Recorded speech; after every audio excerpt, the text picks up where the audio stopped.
Okay, ladies and gentlemen. Whoops, let me turn this off here. 女士们、先生们，我只是做一个声音的测试。我们很快会开始。我们将有这个 COP15 主席，就是 Stephen Gilbo 也跟我们一起，还有 Inger Anderson 先生。那么我们不会有这个执行秘书跟我们一起，所以大家可以准备好。At an earlier date. So stand by, everyone. Thanks.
There we go.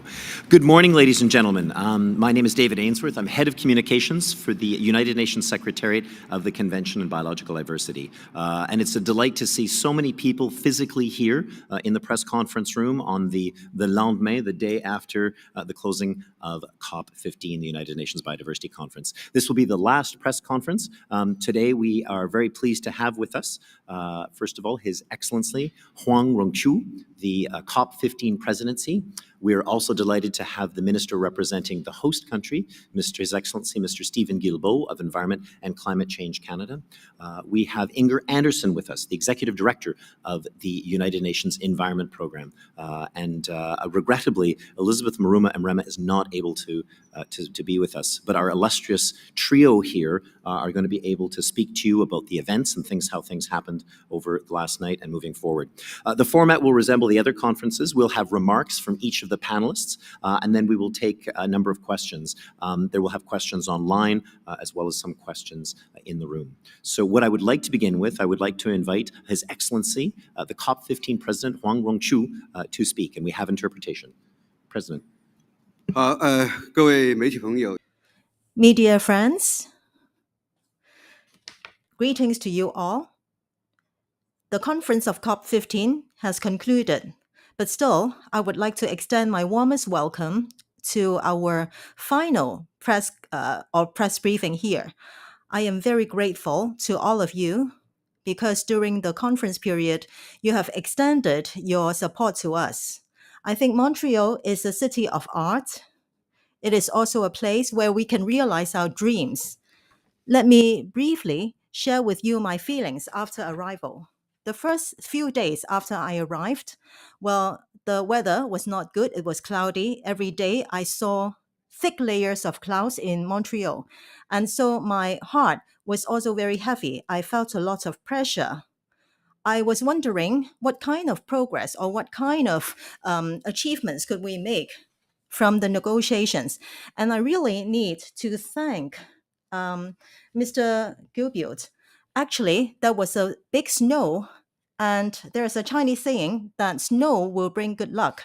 So with such a heavy snow, our future will be very bright, and it is going to be full of hopes.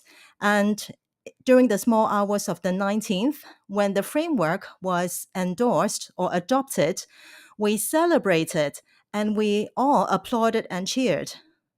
At that time, it was already 4 a.m. When we were back to our hotel rooms, at that time, there was actually bright sunlight. So that represented our hopes. And it actually celebrated our final victory. So in the whole process, at the very beginning, I felt a lot of pressure, and then I saw hope. I saw snow bringing fortune and luck to us. And finally, the framework was adopted and the sun came out. We felt hearty and warm. So that's the process. Actually, in the conference just concluded, as you know, we achieved historical success concerning our theme of civilized ecological civilization, building a shared future for all life on Earth. Actually, President Xi Jinping made video message, and there are 40 parties and stakeholders announcing a series of major actions and commitments. We also adopted 62 decisions related to the conference.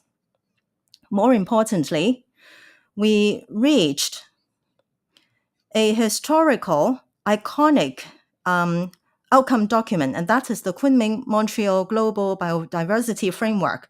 Ladies and gentlemen, under these circumstances, well, many places adhere to multilateralism. At the same time, we know that there is clear aspiration of different places from different stakeholders. Now we have reached an ambitious, balanced, pragmatic, effective, robust, and transformative package of solutions. I believe that this framework document can guide us all in our efforts to halt and reverse biodiversity loss and put biodiversity on the path to recovery for the benefit of all humanity. especially our children and grandchildren. We have come a long way to reach the framework. We started 4 years ago at COP14 in Sharm el-Sheikh. We moved on to Kunming, and finally, we arrived at Montreal. Over the years, we have negotiated. There was disagreement, and we have shown flexibility. We have touched red lines, and finally, we compromised quite a lot. At different places of the world, we have met many times. And even at the height of the pandemic, we worked hard together to move the process forward.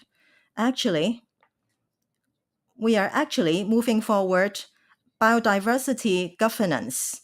We have demonstrated our commitment to achieving the 2050 vision of living in harmony with nature.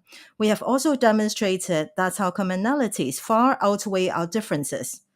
Now, we have finally adopted the historical framework. This framework contains the historic inclusion of the DSI pathway. This framework is also a historic decision to establish the Framework Fund.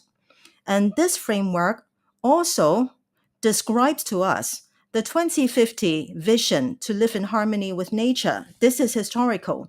Through the framework, we can see solidarity and cooperation as we work together to reverse the loss of biodiversity and embark on a path of recovery. Through the framework, we can see the ambition and actions as we work together to build a community of shared life on Earth. And through this framework, we see hope and a future of living in harmony with nature, leaving a clean and beautiful world for our future generations.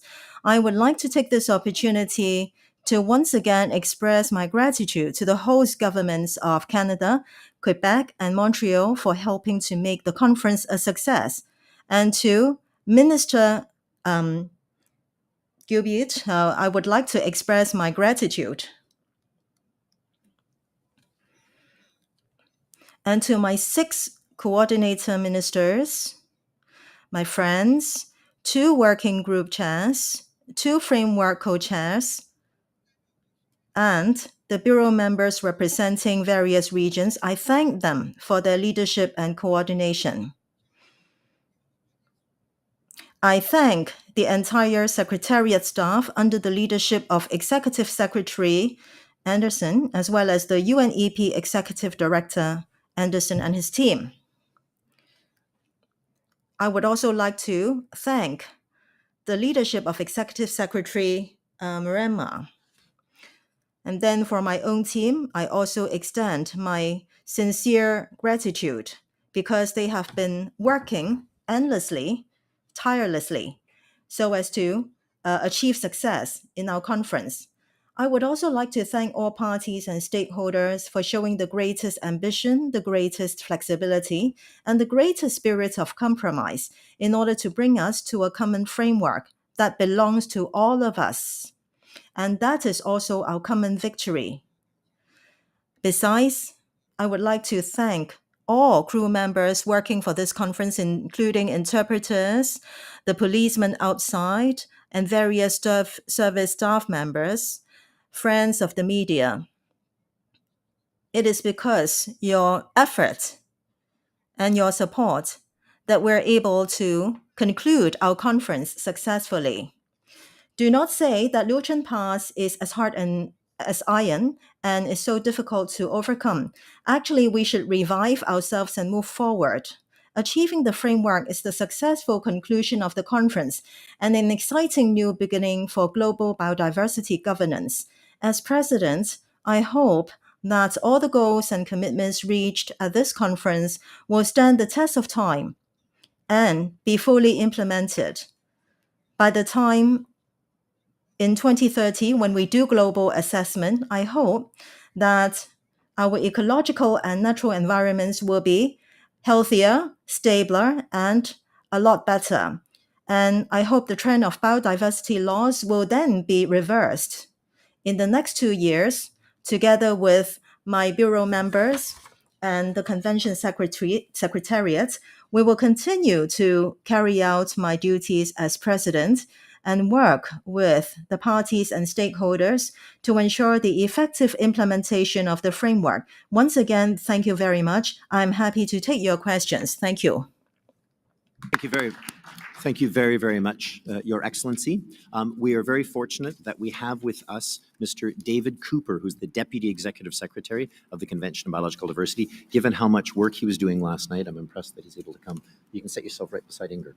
So with that, we have a larger panel with us. I'm now going to turn to the Minister representing the host of our meeting, Canada, so His Excellency Stephen Guilbeault. Mr. Guilbeault, you have the floor. Thank you very much, David. Rio, Kyoto, Paris, Montréal. Certaines villes sont le lieu de grands événements. Some cities or cities with landmark cities which are related to environment. Montreal, my city, has already its own space in such a title. In 1997, Montreal in countries got together to negotiate the Montreal Protocol to agree to eliminate harmful chemicals for the ozone layer. This was a way to spare the life of millions of people who could lose their life because of that. For the current generations, we are in a point of no return when it comes to nature. We need to create a new pathway to keep away from constantly destroying the habitat and the species, the health of the forest, of the oceans, of our animals, and all biodiversity is the basis for all strength of our society and stability of our societies. We cannot continue to take this for granted. That we've achieved a Montreal moment for nature. The Kunming-Montreal Global Biodiversity Framework is a major win for our planet and for all of humanity. Consider that only 6 months ago, we did not know if this conference would even take place. And for Canada, as well as many environmental organizations, we could only dream of achieving the level of ambition reflected in the text of the framework. Even only a week ago, who would have thought we would have a global commitment to protect 30% of lands and oceans? This 30 by 30 is the framework. Who would have thought that we would achieve an agreement to mobilize substantial financial resources to protect nature and biodiversity?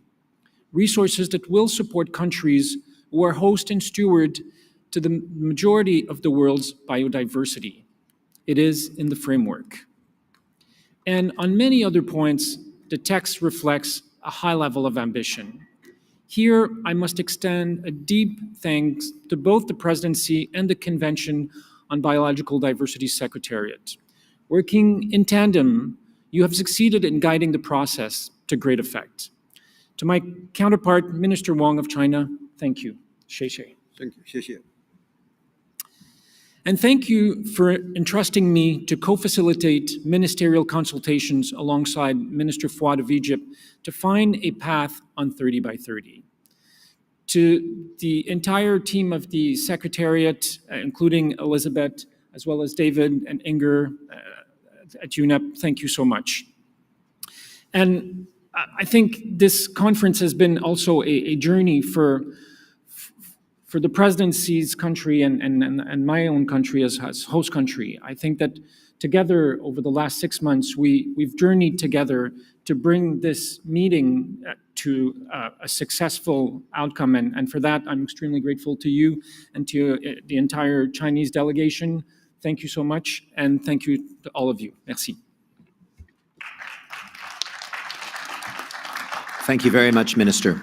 So it's my pleasure now to invite the Executive Director of the United Nations Environment Programme, Inger Anderson, to take the floor. Good morning to members of the press. This is, as we just heard from Minister Guilbeault, a moment for nature that has been quite some time in the making. But allow me to express my deep gratitude to you, Minister of Ecology and Environment, Huang Rongqiu, for your incredible leadership as President of this country, of this conference. I'm sorry, we're all tired. And to the capacity of your amazing staff that have worked so hard. And of course, through you, to the government and the people of China. This has been a long and complex journey, but the steadfast determination of the Chinese presidency has brought us here to what the Secretary General yesterday morning called the beginnings of a peace pact with nature. And to you, Mr. Stephen Gilboa of Canada, who hosts the Secretariat of the Convention of Biological Diversity, our deep gratitude as well. And through you to the government and the people of Canada, and especially the city of Montreal, we've all fallen a little bit of love with your city. And I'm truly grateful. And of course, I would be remiss if I didn't recognize the extraordinary leadership of the Executive Secretary of the CBD, Elizabeth Marema, her very able deputy, David Cooper, and their terrific team. This team has traveled the journey with the presidency and the host with unrelenting determination to demonstrate that multilateralism for nature is critical to tackling the challenges that humanity faces. They have my deep, deep gratitude. And I paid tribute also, of course, to the many delegates across governments, civil society, indigenous people, private sector, and science that came to Montreal to push for a truly transformational deal for people and planet.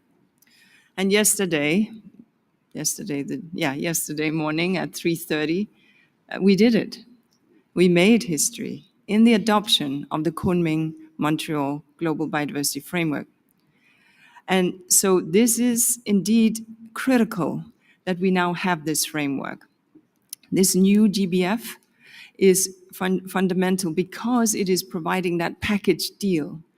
We are acknowledging that protecting the natural world represents the sum of many efforts by governments, by businesses, and by us, each one of us as individuals and consumers. The new GBF is remarkable because we know our means of implementation now will be stronger, and it includes more financing on the table, especially for developing countries.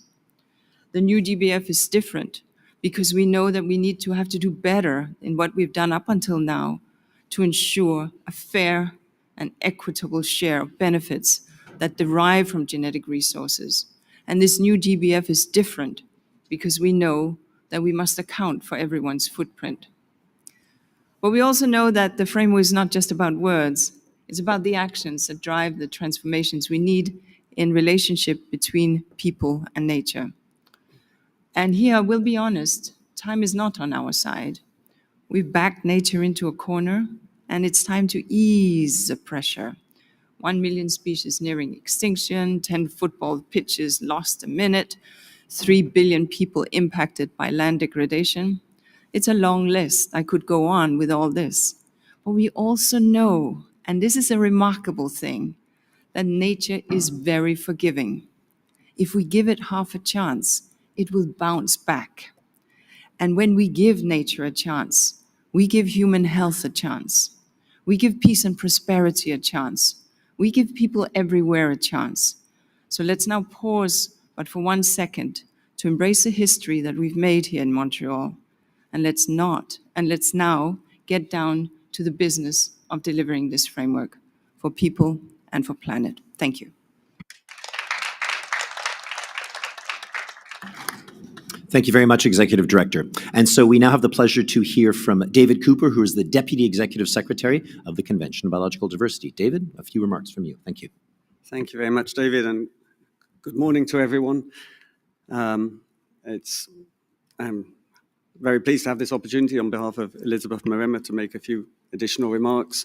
I would also like to pay tribute to the leadership of Minister Huang Guangchu and the entire Chinese team that have helped to guide us to this successful conclusion, and to do so in partnership with other ministers, and of course in particular with Stephen Gilboa from Canada. And I think this combination of leaders from the North and the South has been emblematic, but also enabling of the process to reach agreement over these days, following the long negotiations we've had in the 4 years since Sharm el-Sheikh, when we were set on this path forward.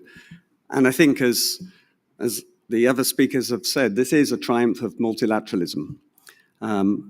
It's not easy to get 196, or to be precise, 188 who are actually participating in the conference, 188 countries to agree on every word in a document. But that is what was achieved. And I think, as others have noted already in the analysis we've seen in the media, by civil society, it's a pretty good document. It is a document of high ambition. Así que es Course, a lot of focus on 30 by 30, and I think we have a very good target on protected areas that also recognizes the important role that Indigenous peoples and local communities play. We know that, in fact, the parts of our landscapes and seascapes that are in the best shape are those that are managed by Indigenous peoples and local communities. This recognition is really important. But also that those protected areas, those are other areas for conservation, we have to make sure they're not only there, but they're effective, and that they're in the right places, protecting the right parts of biodiversity. And all of these elements are reflected in the framework. And then, in fact, we have another 30 by 30 target, the target to mobilize at least $30 billion through international financial flows from developed to developing countries. And I think this, in fact, is, again, another symbol of the balance that is in this document. We also have elements in the framework, targets in the framework that address the drivers of biodiversity loss directly: land use change, overexploitation, invasive alien species, the relationship with climate change, and even more significantly, I believe, the underlying drivers, the need to integrate values associated with biodiversity into all policies of government across the board. This framework will only be successful if it's integrated, not just implemented not only by ministers of environment and environment ministries, but all sectors of the economy. We need whole of government approach. In fact, beyond that, we need a whole of society approach. And I think, again, one of the most significant elements of this framework is the recognition that all elements of society must be engaged in its implementation. The other speakers have also mentioned this agreement that's part of the package on digital sequence information. And I really believe this is a landmark shift. The convention itself and the Nagoya Protocol, they enable the sharing of benefits through bilateral means. So if you need access to genetic resources, you can negotiate with the source country to have an agreement on benefits.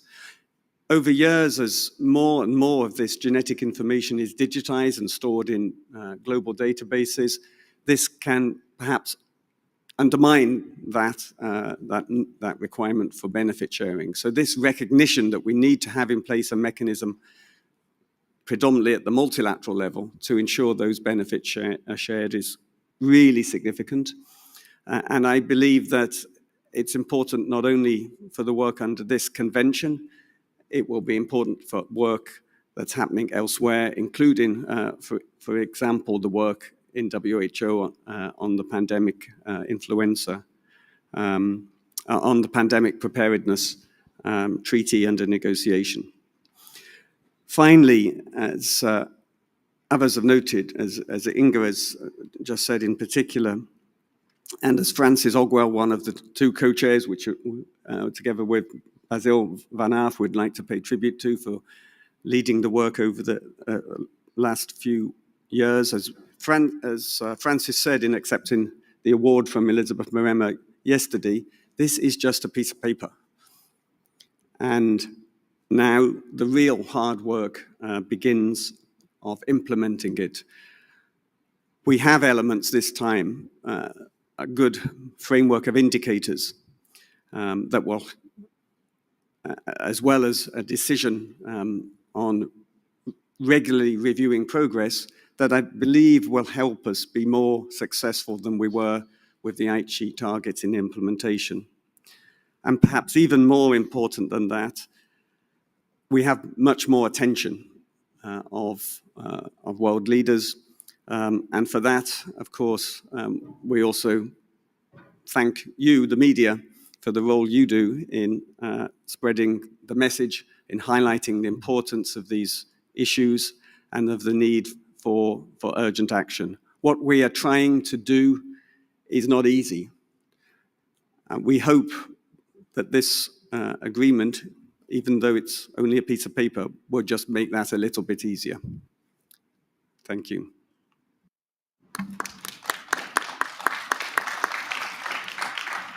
Thank you very much, David, and thank you to all of the panelists here for their remarks. So we'll open up for questions. There'll be a combination of questions from people in the room, as well as people who are online and online questions. So I'm first going to take a question from a gentleman here in the second row. And thank you, Rowan, for stepping into the breach for managing the microphones today. Thanks. Thank you, David. 我是中国中央广播电视总台的记者，想用中。So I'm from the Chinese press. I'm going to say in Chinese. So for Mr. Huang, so as you mentioned before, in the next 2 years, China is going to be the presidency. So I want to say, in terms of implementation of the framework, what's the role of China and what action China is going to take? Thank you. Thank you for your question. So in terms of the framework, basically the framework we have, I would say this morning, we finally concluded it, which is basically a huge success, which we never done before. As the president of COP15, I still have 2 years of this in the office in terms of implementation. So in the next 2 years, I have some thought to share with you. So I would basically, on my journey, based on my duty in terms of being a president, and I will do my best to prolong our COP15 to COP16.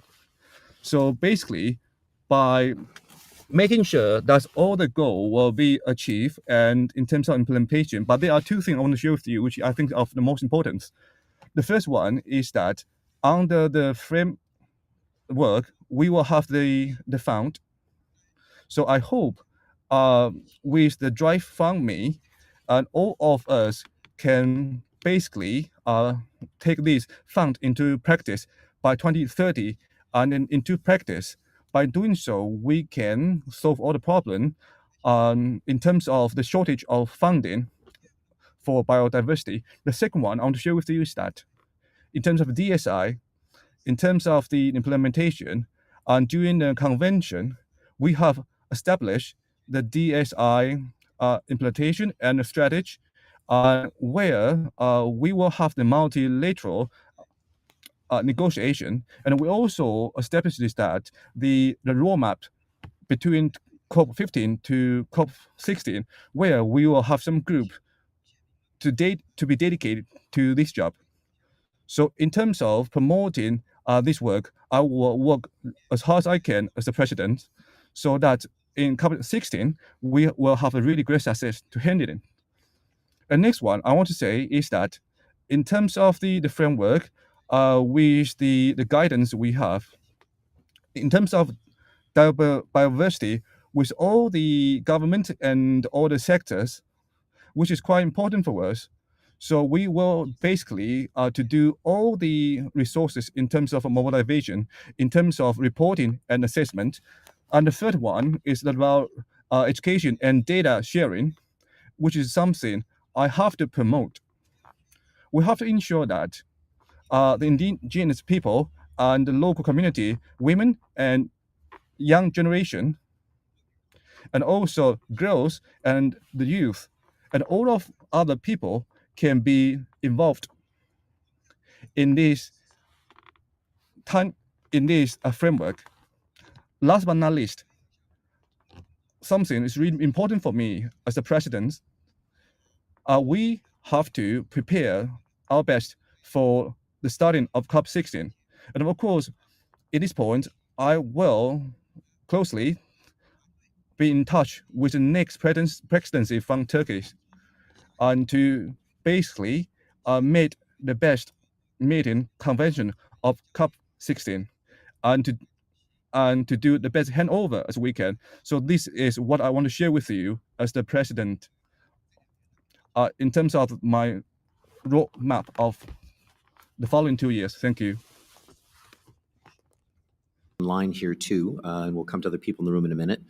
So I've got Benjamin Legendre of Agence France Presse, who says, and this question is to the COP15 president.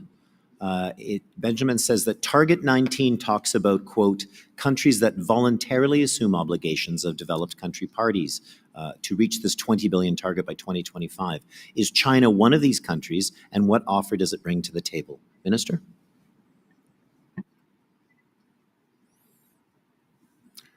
As I mentioned before, basically, China as the presidency, and me as a president, I will definitely I will promote the biodiversity in terms of the progress between COP15 and COP16. And I think your question is that it's also about the financial funding. I would say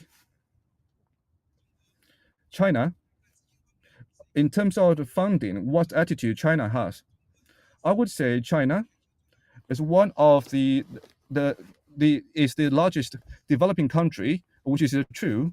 So China will abide by the rules of the framework. We will do our duty for sure. So last year we announced the funding of the biodiversity, and so far we are also grouping our group for this. So now I will call for all the funding can be involved. On the other hand, China is also one of the country in terms of the biodiversity funding and also the biggest contributor. Since 2010, China has been one of the biggest contributor in terms of the biodiversity funding and other two agreements. So with this framework, we've been dominating a lot of tangible goods and as well as training. And China will definitely make more effort to the developing country as best as we can. Thank you. Thank you very much. Take a question in the second row.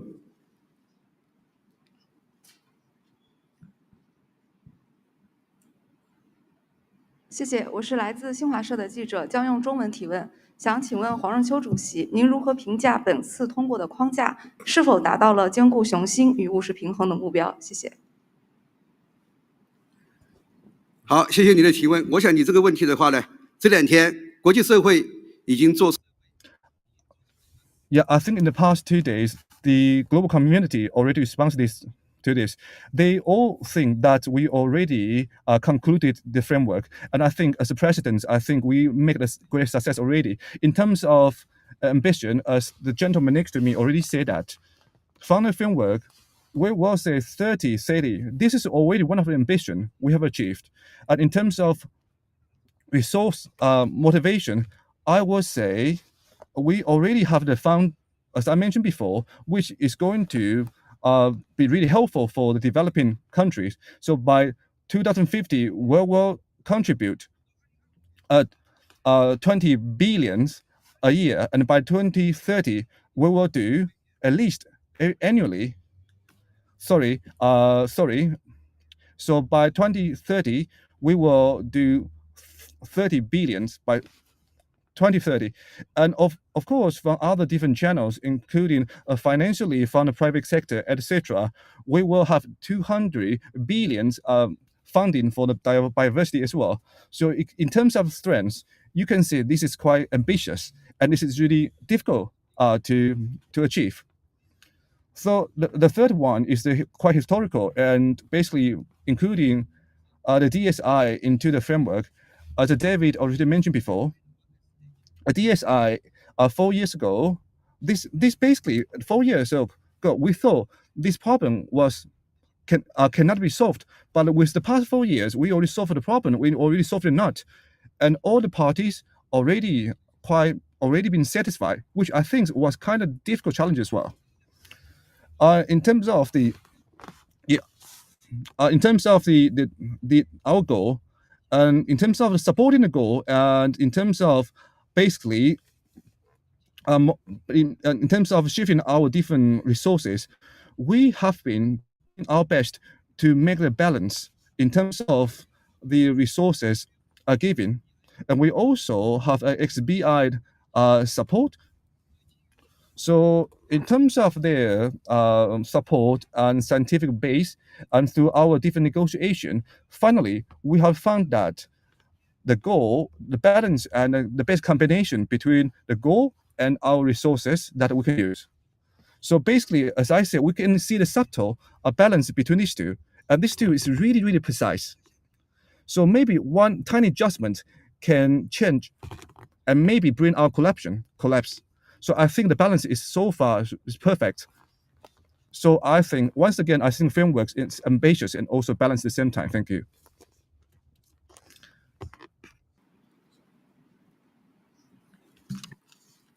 Merci, Éric Pierre Champagne de La Presse. Eric Berg from La Presse. I have a question for the COP presidency.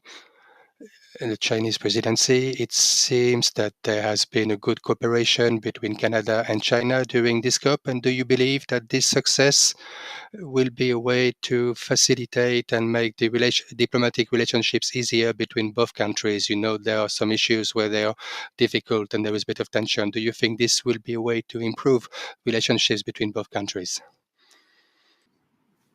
The voice. I'm sorry. Okay.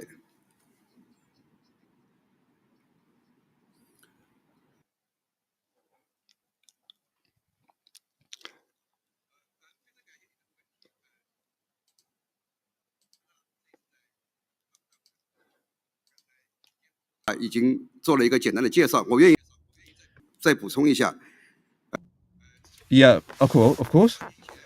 Since 6 months ago, where we decided that the COP15 will be held in Montreal, Canada.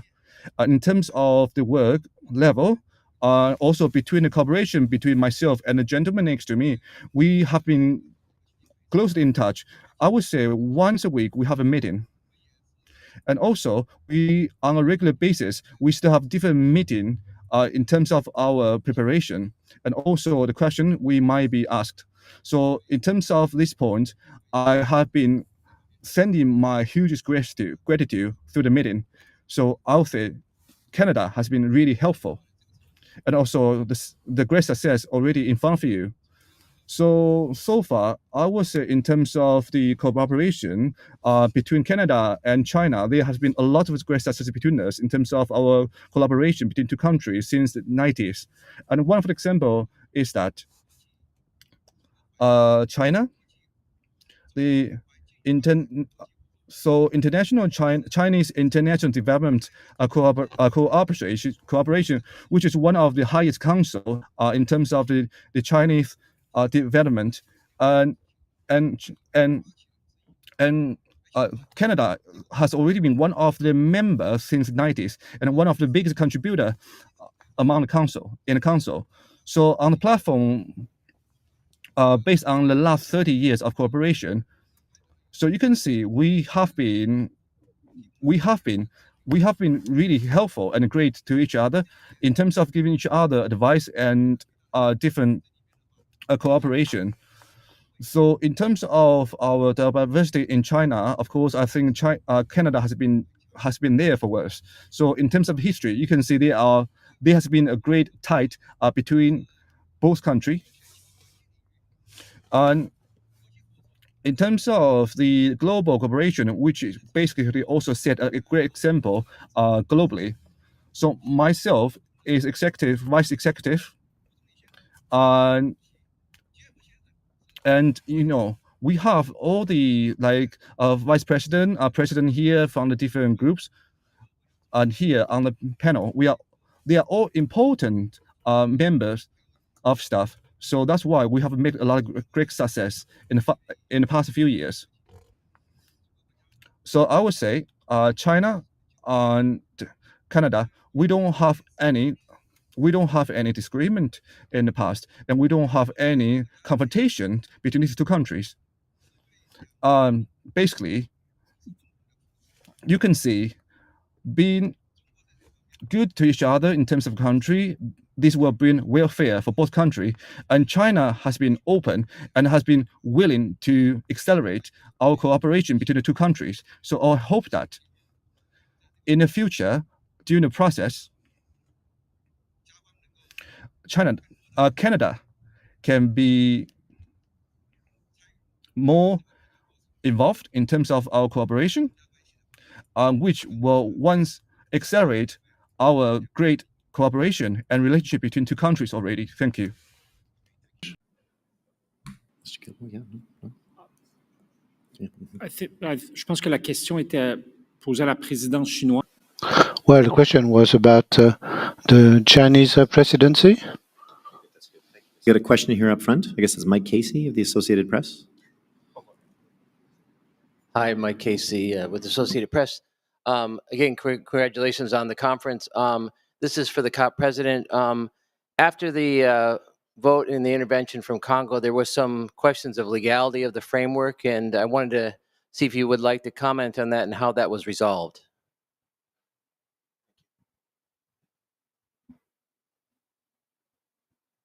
I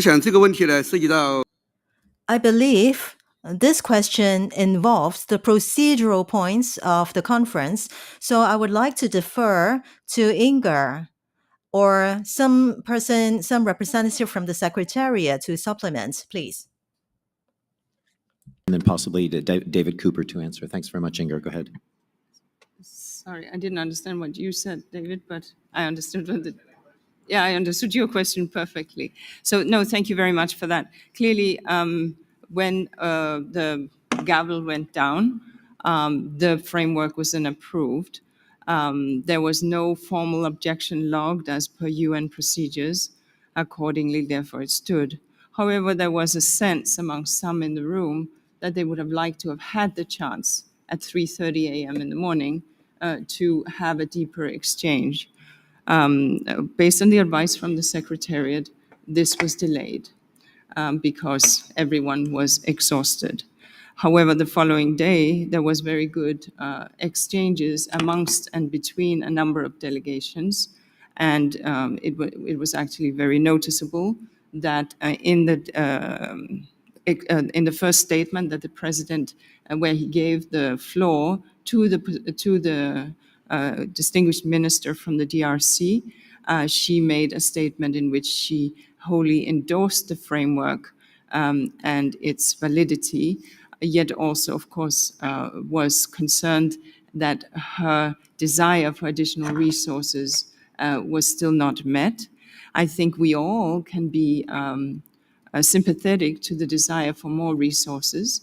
Congo, DRC, the Democratic Republic of Congo, is a very large, very megadiverse country that stands to be a provider of ecosystem services to the world, not just to their own people. So the concern clearly is, from a country as large as that resource stream are fully adequate. But from a legality point of view, we are absolutely rock solid in terms of what transpired. Thank you. I think I'd like to invite David Cooper to provide a few other backup comments. Thank you very much, Inger. Thank you. I don't really have very much to add, but just to, I think, reinforce also the significance of that moment when Minister Huang went up to Her Excellency, the Minister and Deputy Prime Minister of the DRC, and then the response. So acknowledging that DRC recognized that this agreement had in fact been adopted, and although she had some reservations, working to support its implementation. And I think that was a key moment in overcoming any of the concerns that might have been over the rapid adoption earlier in the day. And I believe also there was a very clear sense in the room that we have an agreement there that all supported because of both its ambition and its balance. Great, thank you very much. So I have another question online. Now, for the panelists, this question isn't directed to anyone particular, so at the risk of putting everyone on the spot, here it comes to the whole bunch. The question is from Julie Reimer, who is from German Radio Deutschlandfunk. And she says, the Global Biodiversity Framework, well, she should have said the Kunming-Montreal Global Biodiversity Framework, is legally not binding. How can an agreement like this develop a binding impact or effect? And she would ask, as an example of another agreement such as this that's not binding, which developed a binding dynamic. So it's not legally binding, but how can we develop this effect overall? And so I apologize, but I'm going to throw it over and look down the panel and ask someone to step forward. We've got both Inger and then the minister. Maybe I could take it to start. We at UNEP are privileged to host 17 multilateral environmental agreements, and we have some good experience. Now it's correct that some of these have legally binding elements in them, CITES, where you have to have an export permit or not, as the case may be, if you want to move certain materials across borders. The Montreal Protocol, which Minister mentioned in his very opening, where certain substances are supposed to be exited from the industry and economy. However, what we are also seeing in quote-unquote non-legally binding agreements is, of course, that the very light that has been shone on the issue demands a degree of public attention, demands a degree, therefore, often of political leadership, and demands a degree of legislation at home and in trading and in intergovernmental relations that enable that these measures that the focus has now been placed on are actually adhered to. And of course, the fact that countries in all of these agreements, which we're privileged to host, have to report in how they are doing and therefore have a spotlight shone on them. Are you living up to the commitments you made or not? And members of the press will be the first to point out domestically or internationally whether indeed this is the case. So yes, while the UN is not in the business of going into countries and enforcing laws, this is obviously sovereign business. But nevertheless, I think that what we are seeing is that these things inevitably trickle into domestic legislation, domestic voter and public demand, domestic civil society engagement, and domestic media focus. And that is how we shift that broader needle. In addition, as people are also consumers, there is often a shift from consumption on a number of products that can potentially be seen as environmentally harming. That includes, in this case, at times, certain forms of single-use plastic or certain chemicals, etc., that people no longer want in their lives. So for this framework, I am absolutely persuaded, since it takes a whole-of-society approach, that the whole of society will step in its various form to deliver its agreement. And of course, the reporting back to the Conference of Parties and to the Convention Secretariat will greatly enable the shining of the light on this.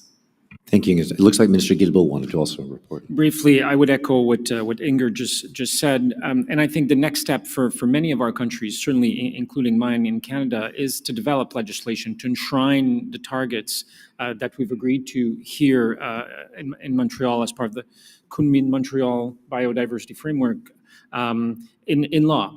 We're doing it. We already have an accountability act for our climate change targets. So it makes absolute sense that we should have an accountability act in Canada for our biodiversity targets. And I think you will see a number of countries around the world starting to do the same thing. Some of us have already started talking, comparing notes, So that will be an important step in the implementation of this meeting. And obviously, the fact that we have to report back, as Inger was saying, the fact that you, the press, will question us and civil society will keep our feet to the fire is another important element. 2 years between CBD COP is a long time, but we want to find ways to keep the momentum going that we've built together here in Montreal. Thank you.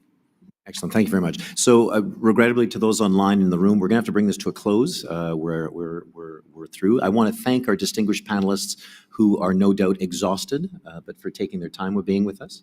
I'd like to thank all of you members of the media who've been with us for these 2 weeks. So, a wonderful success here in Montreal, a Montreal moment, the Kunming Montreal Global Biodiversity Framework. Thank you very much, everybody.